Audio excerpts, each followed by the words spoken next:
Hi everyone, मैं प्रिया और अपने चैनल पर आप सभी का स्वागत करती हूँ।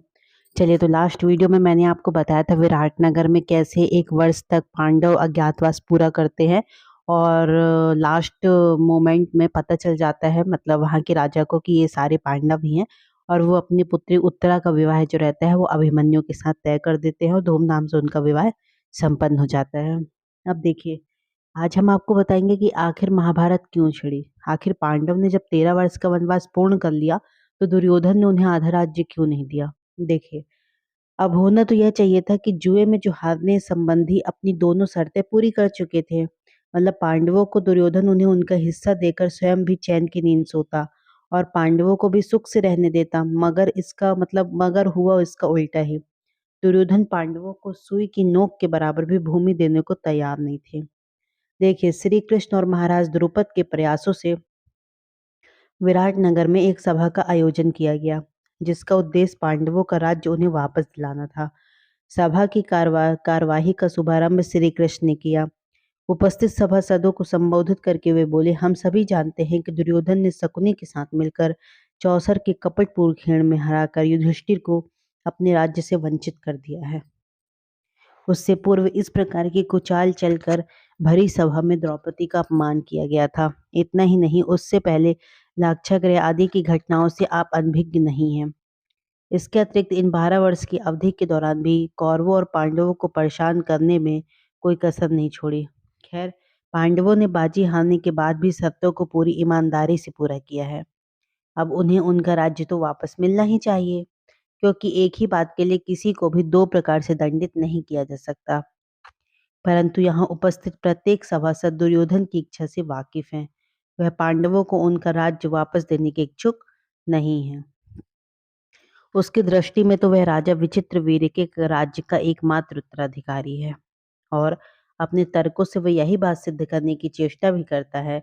उसका तर्क है कि महाराज पांडु को धृतराष्ट्र के अंधा होने के कारण अस्थायी रूप से सिंहासन पर बैठाया गया था। अब न्याय के लिए हमें चाहिए कि हम सत्य का समर्थन करते हुए पांडवों को उनका राज्य वापस दिलाने का प्रयत्न करें। मतलब ऐसा कहकर श्री कृष्ण खामोश हो जाते हैं और वो अपनी पूरी बात कह देते हैं। तभी पांचाल नरेश द्रुपद अपने स्थान छोड़कर बोले, सज्जनों, श्री कृष्ण के निष्पक्ष रूप से सारे तथ्य हमारे सामने रखे हैं। हम सब जानते हैं कि श्री कृष्ण न्याय की मूर्ति हैं और किसी भी अवस्था में असत्य के समर्थक नहीं हैं। इसलिए हमें भी सत्य का समर्थन करते हुए पांडवों को उनका राज्य वापस दिलवाना चाहिए।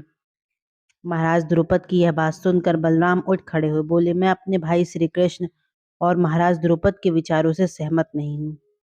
दुर्योधन का यह दावा बिल्कुल उचित है कि महाराज विचित्रवीर्य के राज्य का वही एकमात्र अधिकारी है। महाराज पांडु छोटे थे और महाराज धृतराष्ट्र के अंधेपन के कारण उन्हें अस्थायी रूप से राजा बनाया गया था।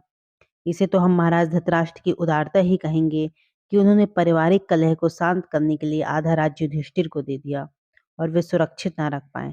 इसलिए दुर्योधन इस राज्य का उचित अधिकारी है। यह अलग बात है कि ज्येष्ठ पांडव स्वयं जाकर दुर्योधन से आधे राज्य की याचना करें और उदारतावश दे दें। दरअसल अर्जुन द्वारा सुभद्रा का हरण करने को लेकर बलराम पांडवों से रुष्ट थे, इसलिए उन्होंने सभा में पांडवों का विरोध करने का निर्णय लिया था। बलराम के विचार जानकर यादव योद्धा सत्यकी जो थे वो क्रोधित हो उठे। अपने स्थान छोड़कर कठोर लहजे में बोले, मैं बलराम जी की बात सुनकर बड़ा हैरान हूँ। क्या किसी कपट चाल को न्याय की संज्ञा दी जा सकती है? मैं पूछता हूँ कि यदि दुर्योधन युधिष्ठिर से जुआ खेलने का इतना ही उत्सुक था तो उसने हस्तिनापुर का बंटवारा होने से पहले कभी उसके साथ जुआ क्यों नहीं खेला? इससे तो साफ जाहिर है ना कि दुर्योधन ने पांडवों का राज हड़पने के लिए एक षड्यंत्रपूर्ण योजना ही बनाई थी, जिसमें पांसे डालने का कार्य बेईमानी शकुनी को सौंपा गया, क्योंकि वह अभिमंत्रित पांसे फेंकने में सिद्धहस्त था।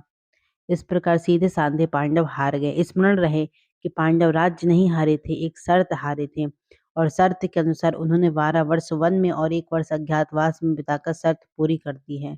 अब वे अपना राज्य पाने के पूर्ण अधिकारी हैं।